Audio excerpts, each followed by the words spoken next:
Se eu perguntasse a um atacante quem era o jogador mais difícil de enfrentar no final dos anos 2000, quem você escolheria? Iniesta, Materazzi, Vidic, Terry, Vieira? Bem, certamente deve ser um jogador incrível, mas e se eu dissesse que era um homem de 1,70 m de altura? Um cara magro da Coreia do Sul. Ji-sung Park estava em outro nível. Ele era facilmente um dos jogadores que mais trabalhavam na história. Seu ego era praticamente inexistente e ele tinha a resistência de um cavalo. Poderia ser o último jogo da temporada, ir para a prorrogação e ele ainda estaria perseguindo seu jogador sprint após sprint. Ele nunca se cansava.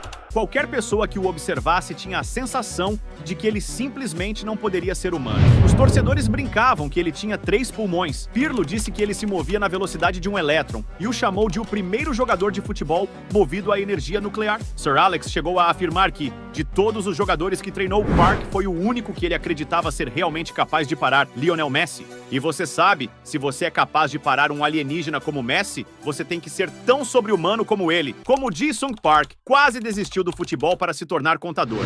Aos 18 anos, literalmente disseram a ele para desistir do futebol.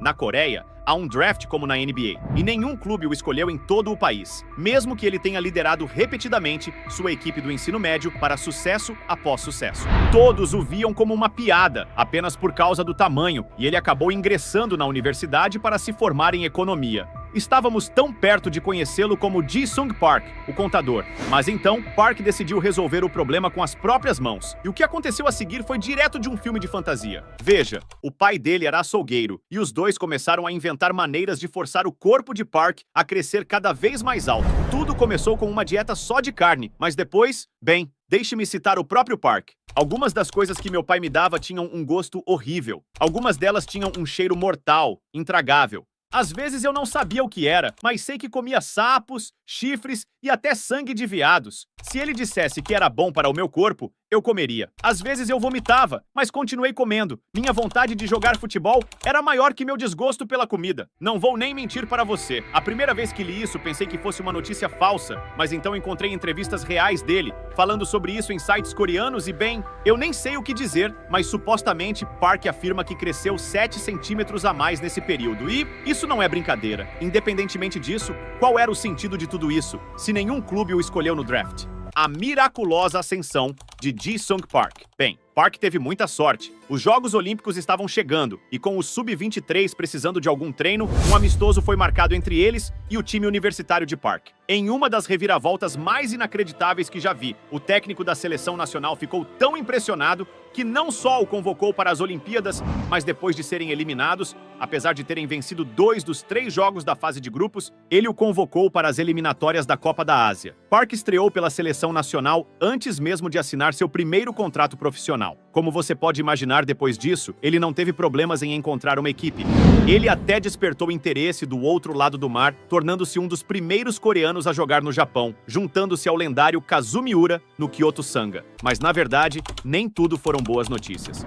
Não só o Kyoto Sanga foi rebaixado em sua primeira temporada lá, mas o técnico que o convocou para a seleção foi demitido e de repente parecia que seus 15 minutos de fama haviam acabado. Mas realmente aquela demissão foi uma bênção disfarçada, porque o técnico que assumiu foi Gus Hiddink, e com Park sabendo não só que ele tinha que impressioná-lo para manter seu lugar na seleção nacional, mas também que ele poderia um dia ser sua passagem para a Europa, uma vez que o convocou para alguns amistosos contra a Inglaterra e França, Park deixou tudo em campo, marcando nas 2 partidas e ganhando rapidamente o respeito de Hiddink. De repente, apesar da idade, apesar de jogar na 2ª divisão, não houve mais problema. Park sempre foi o primeiro nome na ficha do time, e depois disso, o timing dele foi simplesmente excelente. Quando 2002 chegou, ele teve a oportunidade de sua vida. A Copa do Mundo seria ambientada no Japão e na Coreia do Sul. O mundo inteiro estaria de olho nos anfitriões. E para melhorar tudo, as 2 ligas nacionais parariam por 3 meses para que as seleções nacionais pudessem ter mais tempo para se preparar para a Copa do Mundo. Inicialmente ele tinha suas dúvidas. Quero dizer, ter apenas um jogador do leste asiático no United parecia algo difícil de acreditar. No entanto, ao atender o telefone e ouvir o sotaque escocês, ele percebeu que era uma realidade. Hiddink tentou persuadir Park a permanecer no clube, oferecendo-lhe uma transferência para o Chelsea, mas Park já havia tomado sua decisão e, um mês depois, assinou com o United por apenas 7 milhões de euros. Essa negociação foi considerada uma das maiores pichinchas da história do esporte. Independentemente disso, naquela época, como de costume, todos os especialistas faziam questão de descartar a mudança como apenas um golpe de marketing. No entanto, seus novos companheiros de equipe rapidamente perceberam que Park não estava lá apenas para impulsionar as vendas de camisas na Coreia. Como afirmou Scholes, Park foi o jogador mais difícil que já enfrentei. Simplesmente inacreditável. Eu ficava com medo de ir treinar, era um pesadelo. Ele vinha até mim, olhava nos meus olhos e dizia: "Você nem vai precisar de uma injeção no dia de folga." E ele estava certo todas as vezes. Antes que percebessem, a percepção da mídia mudou. Agora, desempenhando um papel mais defensivo, todos ficaram impressionados com sua incansabilidade e determinação. Ele deixou de ser Ji-Sung Park para se tornar Three-Lung Park, pois os fãs acreditavam que com uma resistência tão incrível, ele certamente precisava de um pulmão extra. De fato, no United, a admiração por esse homem era tanta que apenas 3 meses depois de chegar, ele recebeu a braçadeira de capitão pela primeira vez. Foi uma situação inacreditável. No entanto, por mais bem-sucedida que tenha sido a primeira temporada, as lesões começaram a assombrá-lo novamente na temporada seguinte e em março, ele foi forçado a ficar de fora. Uma segunda cirurgia foi necessária e Park só retornaria aos campos 9 meses depois. Inicialmente, muitos temiam que essa segunda cirurgia tivesse prejudicado completamente seu joelho, sugerindo que levaria muito tempo para ele voltar ao seu melhor nível. Contudo, quando o United avançou para as quartas de final da Liga dos Campeões, Sir Alex compreendeu que não poderia alcançar o sucesso sem Park, então ele o convocou. Ele pode ter sido a principal razão pela qual o United chegou à final. Por isso, foi ainda mais doloroso quando Sir Alex Ferguson não o incluiu nem mesmo no banco, deixando-o completamente fora da ficha do time. Park assistiu das arquibancadas enquanto o United se tornava campeão da Europa. Ao ser questionado sobre isso, Park, como de costume, manteve a calma, dizendo apenas: "O time venceu, então estou feliz. É frustrante não jogar, mas haverá outras oportunidades." Honestamente, duvido que tenha confrontado Sir Alex sobre a decisão de deixá-lo de fora, mas isso acabou sendo desnecessário. Depois que ele escreveu sua autobiografia, lá estava a declaração: "A única coisa sobre a final de 2008 que lamento até hoje foi deixar Park completamente fora da equipe depois de ter desempenhado um papel tão importante em nos levar até lá." Na verdade, Park estava correto. Outras oportunidades surgiram. Apenas 1 ano depois, ele teve sua chance. Após uma performance incrível nas semifinais contra o Arsenal, onde não apenas abriu o placar, mas também participou do que muitos consideram o maior contra-ataque de todos os tempos, ele foi titular na final contra o Barcelona. Infelizmente, foi uma daquelas ocasiões em que simplesmente não era para ser. O United acabou perdendo e só podemos esperar que os 4 troféus que Ji-Sung Park conquistou naquela temporada tenham sido suficientes para amenizar a situação dolorosa. Apesar de lutar por tempo de jogo na temporada seguinte, Park continuou sendo a primeira escolha para todos os grandes jogos. Sir Alex estava ciente de quão crucial ele poderia ser contra os melhores dos melhores. No confronto contra o AC Milan, Park teve talvez sua atuação mais brilhante na carreira. Mesmo Fergie, que nem sempre designava um marcador específico para os jogadores, tomou uma abordagem diferente naquele dia. Pirlo estava no auge, e antes do jogo, Fergie olhou para Park e disse: "Seu trabalho hoje é Pirlo. Isso é tudo." Rooney lembra. Naquela época, Pirlo tinha uma média de 110 passes por jogo, e de 60 a 70 deles eram passes para a frente que realmente podiam nos machucar.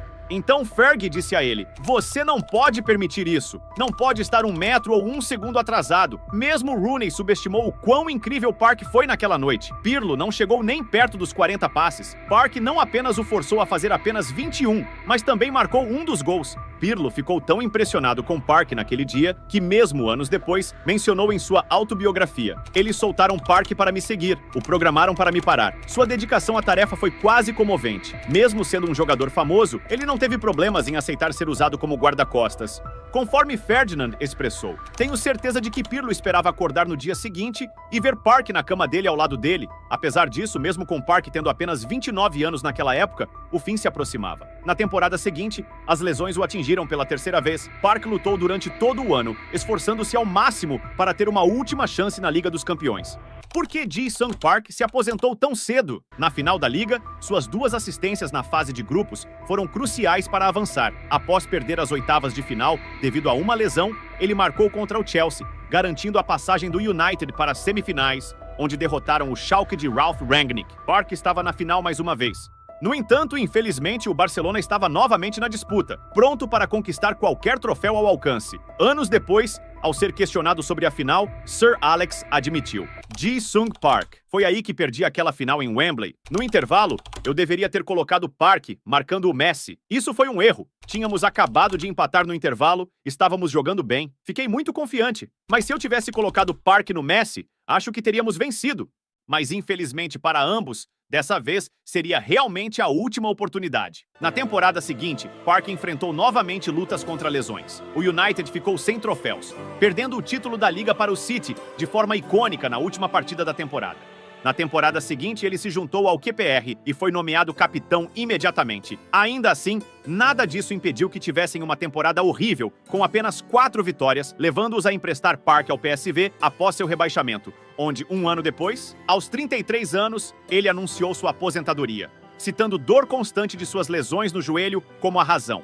E naquele dia, o mundo do futebol aplaudiu de pé esse sul-coreano pequeno que chegou a 3 finais da Liga dos Campeões, venceu 19 troféus e até conquistou um 4º lugar em uma Copa do Mundo. Ele foi, sem dúvida, o jogador mais bem-sucedido do leste asiático de todos os tempos.